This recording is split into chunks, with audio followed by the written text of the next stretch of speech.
إيه شهر الخير يا أعظم شهري. کے بہت سارے آداب ہیں جیسا کہ اہل علم نے بتائے ہیں قرآن و سنت کی روشنی میں. سب سے پہلا ادب دعا کے آداب میں سے یہ ہے کہ دعا کرنے والا موحد ہو، اللہ کی ربوبیت میں، اللہ کی الوہیت میں، اللہ کی عبادت میں، اللہ کے اسماء و صفات میں اس کا دل توحید، اللہ کی توحید سے بھرا ہوا ہو، شرک کا وجود نہ ہو، شرک سے خالی ہو، کیونکہ شرک کی موجودگی میں اللہ تعالیٰ بندے کے کوئی بھی عمل کو قبول نہیں فرماتا. دوسرا ادب یہ ہے کہ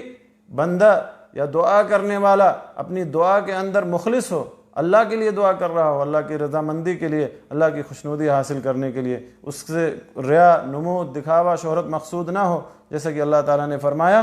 وَمَا أُمِرُوا إِلَّا لِيَعْبُدُوا اللَّهَ مُخْلِصِينَ لَهُ الدِّينَ حُنَفَاءَ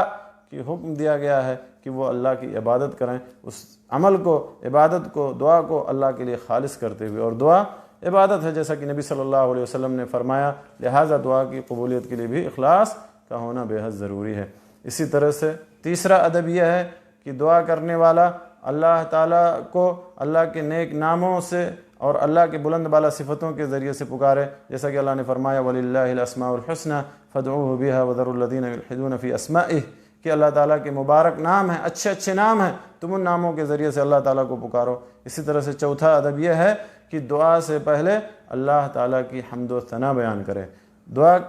کرنے سے پہلے اللہ تعالیٰ کی تعریف بیان کرے، جیسا کہ اللہ کے نبی صلی اللہ علیہ وسلم نے فرمایا کہ اذا صلی احدکم فلیبدأ بتحمید اللہ والثناء علیہ ثم لیصلی علی النبی صلی اللہ علیہ وسلم ثم لیدعو بعد بما شاء کہ اللہ کی حمد و ثنا سے آغاز کرے اپنی دعا کو، پھر نبی صلی اللہ علیہ وسلم پر درود بھیجے، پھر جو چاہے، جو دل کرے وہ دعا کرے. اسی طرح سے پانچواں ادب یہ ہے کہ نبی صلی اللہ علیہ وسلم پر جو ہے درود بھیجے، درود بھیجنے کے بعد اپنی دعا کا آغاز کرے. چھٹا ادب یہ ہے کہ قبلہ رخ ہو جائے. اور ساتواں ادب یہ ہے کہ اپنے دونوں ہاتھوں کو آسمان کی طرف اٹھائے، اپنے دونوں ہاتھوں کو آسمان کی طرف اٹھائے. اور شیخ ابن عثیمین نے بیان کیا ہے کہ بہتر ہے اور افضل ہے کہ یہ دونوں ہاتھ اس طرح سے ملے ہوئے ہوں، دونوں الگ الگ نہ ہوں، جیسا کہ بعض لوگوں کو آپ نے دعا کے حالت میں دیکھا ہے، بلکہ دونوں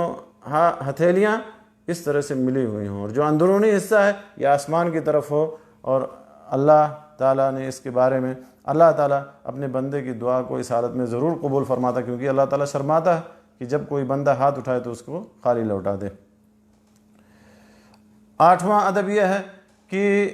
دعا کرنے والے کو یہ یقین کامل ہو، اللہ تعالیٰ پر یقین کامل ہو کہ اس کی دعا کو ضرور قبول فرمائے گا، اور اس کا دل حاضر ہو، جیسا کہ اللہ کے نبی صلی اللہ علیہ وسلم نے فرمایا ادعوا اللہ وانتم موقنون بالاجابہ، تم اللہ تعالیٰ سے دعا کرو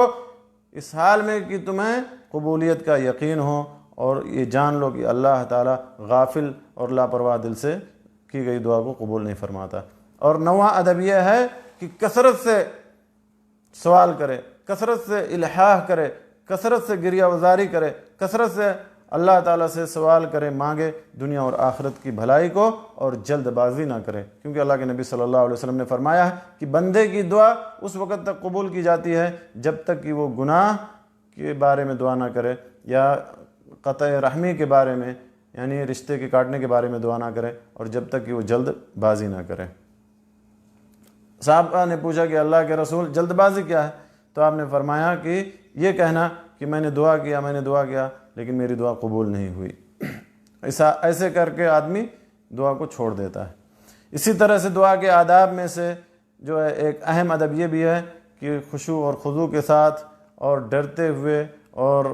امید کرتے ہوئے اللہ تعالیٰ سے دعا کرے. اسی طرح سے 3 مرتبہ، جیسا کہ اللہ کے نبی صلی اللہ علیہ وسلم سے ثابت ہے کہ 3 مرتبہ دعا کرے، یعنی 3 مرتبہ کسی بھی دعا کو دہرائے. یہ بھی دعا کے آداب میں سے ایک اہم ادب ہے. اسی طرح سے دعا کے آداب میں سے یہ بھی ہے، اہم ادب ہے کہ آدمی کا کھانا پینا اور کپڑا پہننا، لباس، یہ سب پاکیزہ ہو، کیونکہ اللہ تعالیٰ پاک ہے اور پاکیز چیز کو ہی قبول فرماتا ہے.